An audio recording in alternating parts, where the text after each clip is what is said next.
দ্বাদশ শ্রেণী বিদ্যালয় বিআরসি হলে আনুষ্ঠানিকভাবে উদ্বোধন হলো নিপুণ ফেস্ট 2025।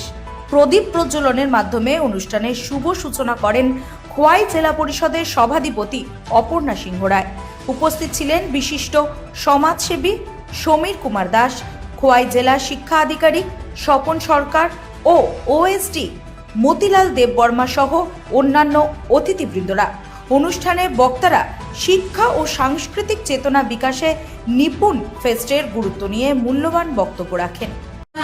আমাদের সে আধিকারিককে বললাম যে নিপুণ ফেস্ট মানে কি, জানি নিপুণ কথার অর্থ। আমরা ছোটবেলা থেকে জানতাম যে এই মেয়েটা গানে নিপুণ, এই মেয়েটা রান্নায় নিপুণ, এই মেয়েটা পড়াশোনায় ভালো বা নিপুণ, বিদ্যায় বুদ্ধিতে নিপুণ, সেটা জানতাম।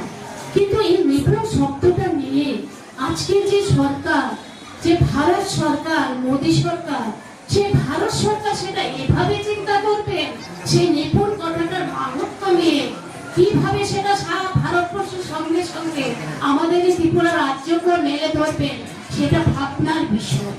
সত্যি এটা ভাবনার বিষয়। একটা কথা নিপুণ, সেই নিপুণ নিয়ে কত সুন্দর চিন্তাধারা। সেই আমাদের ভারত সরকার 2021 সালে সেই নিপুণ নিয়ে চিন্তা ভাবনা শুরু করলেন। 2021 সালে আমরা সবাই জানি সেখানকার তখন সবাই করোনা মহামারী ছিল।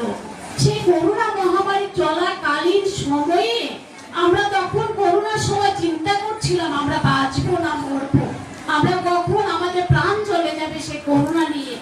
সেই করোনার ফাঁকে ফাঁকে ভারত সরকার অর্থাৎ মোদী সরকার সেই নিপুণ কথাটাকে বিচার বিশ্লেষণ করে সেটা সারা ভারতবর্ষে তুলে ধরলেন।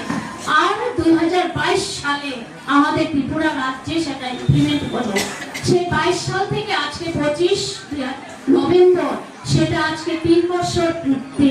সেই 3 বছর পূর্তি উপলক্ষে আজকে এখানে সবাইকে ডাকা, সে অভিভাবক, শিক্ষক, শিক্ষিকা, সাংবাদিক বন্ধু, স্নেহের ছেলেমেয়েরা সবাইকে সেখানে ডাকা। সেই আমাদের ত্রিপুরা রাজ্যে যখন 2018 সালে আমাদের সরকার, আজকে যে বিকাশমুখী সরকার ত্রিপুরা রাজ্যে আছে, সেই সরকার আসার পরে আমরা দেখতে পেলাম তখন যে আমাদের শিক্ষামন্ত্রী ছিলেন মাননীয় রতনলাল নাথ মহোদয়, উনি সেই শিক্ষা ব্যবস্থাকে ঢেলে সাজানোর জন্য আমরা দেখলাম বিভিন্ন শিক্ষককে বিভিন্ন স্কুলে পাঠিয়ে, কোন স্কুলের ছাত্রছাত্রীরা ভালোভাবে পড়তে পারে না, লিখতে পারে না, 1 2 3 লিখতে পারে না, অক্ষর জ্ঞান তাদের নেই, তাদেরকে নিয়ে বিশেষ একটা সেই ক্লাসের ব্যবস্থা করলেন।